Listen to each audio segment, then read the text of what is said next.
ধর্মের প্রকৃত সার্থকতা। শ্রী শ্রী বাবামণি বলিলেন, কারো মদ্যপানের রোগ চেপেছে, সে ধর্মের নামে মদ খেল। এটা ধর্মের দোষ নয়, মদ্যপান আসক্তিরই দোষ। এই বস্তু থেকে এবং এই আসক্তি থেকে দূরে থাকতে হবে, তারই নাম ধর্ম। কারো নারী সম্ভোগের আকাঙ্ক্ষা জেগেছে, সে তার ইষ্টদেবের দোয়াই দিয়ে এই কুকাজটি করল। এটা ধর্মেরও দোষ নয়, ইষ্টেরও দোষ নয়, দোষ নারীতে আসক্তির। ধর্মের নামে নরবলি হয় বা ধর্ম প্রচারের নামে শত শত মানুষকে নির্মম নিষ্ঠুরভাবে হত্যা করা হয়। এটা ধর্মের দোষ নয়, দোষ মানুষের হত্যা লিপ্সার। এই আসক্তি আর এই লিপ্সা থেকে দূরে থাকাই বরং প্রকৃত ধর্ম।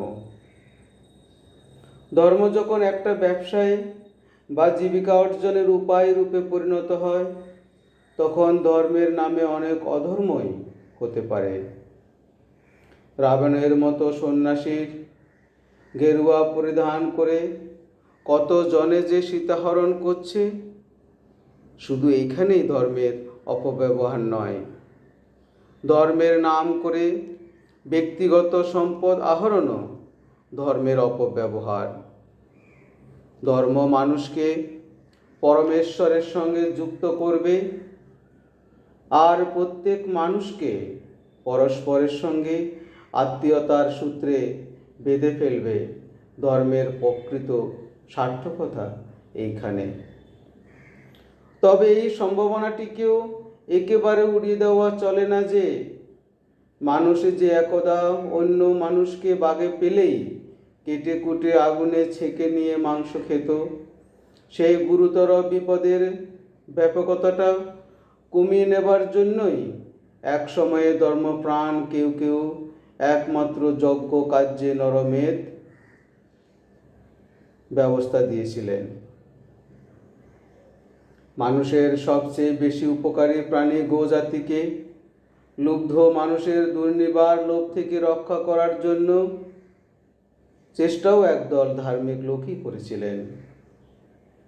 নির্বিচারে নারী মাত্রকে সম্ভোগ করার দুরাতিক্রম্য লালসাকে স্তব্ধ করার জন্যই একসময় সম্ভবত তন্ত্রপূর্ব যুগের মানুষেরা স্ত্রী পুরুষের দৈহিক সংস্পর্শকে ধর্মীয় একটা আবরণ দেওয়ার চেষ্টা করে থাকবেন, এবং সেই চেষ্টায় তান্ত্রিক যুগে পশ্চাচার এবং দিব্যাচার আদি নামে পরিচিত হয়েছে।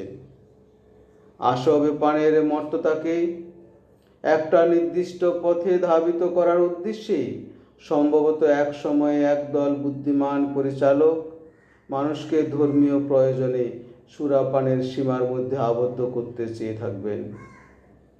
এই রকমের নানান অনুমান করা সত্যিই চলে।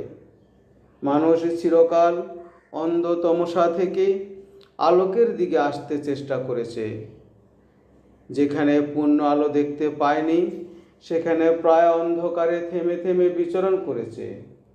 কুৎসিত কাজ, নিষ্ঠুর আচরণ, জঘন্য ব্যবহারের সঙ্গে ধর্মকে যুক্ত করার চেষ্টাটাও এই যুগেই প্রথম হয়েছে।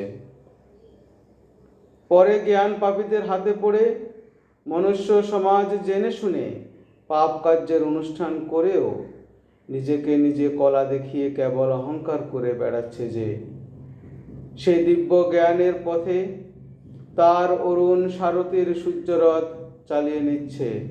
এটা আত্মপ্রতারণা।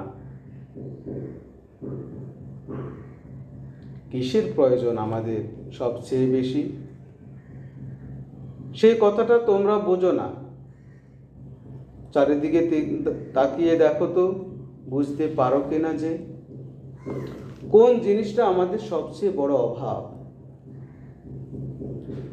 খবরের কাগজে পরিবেশিত সংবাদগুলি পাঠ করে কি বুঝতে পারো না যে কোন মহাবস্তুর অভাবে আমরা এক পা এগোলে সঙ্গে সঙ্গে 3 পা পিছিয়ে যাই? সেই জিনিসটা আমাদের চরিত্র বল। অনন্ত অতীত ধরে চরিত্র বলই আমাদের প্রয়োজন বেশি ছিল। অনন্ত ভবিষ্যৎকাল ধরে চরিত্র বলেরই আমাদের সবচেয়ে বেশি প্রয়োজন থাকবে। চরিত্র বলহীন জাতি কুজাতি, চরিত্র বলহীন দেশ কুদেশ, চরিত্র বলহীন দেশ অপযুগ, চরিত্র বলহীনদের যুগ অপযুগ। যে যেভাবে পারো চরিত্রবান হও, যে যতটুকু পারো চরিত্রবল সংগ্রহ করো। চরিত্রের মেরুদণ্ড সরলতা, সৎসাহস আর সত্যতা। যার ভেতরে এই তিনটি জিনিস দেখবে জানবে সে চরিত্রবান এবং নমস্য। চরিত্রবান ব্যক্তি নির্ভীক কিন্তু বিনয়ী, তার সাহস থাকে কিন্তু দম্ভ নাই, তার উচ্চাকাঙ্ক্ষা আছে কিন্তু অন্যায় উপায়ে প্রতিষ্ঠা লাভে সে অনাগ্রহী, তার ভালোবাসা আছে কিন্তু তাতে পঙ্কিলতা নাই, তার স্নেহ দয়া মায়া মমতা সব কিছু প্রচুর পরিমাণে আছে কিন্তু আসক্তি নাই, মাদকতা নাই, লিপ্ততা নাই। এমন স্বভাবের মানুষগুলিরই আজ প্রয়োজন। শুধু আজ কেন, চিরকালই প্রয়োজন।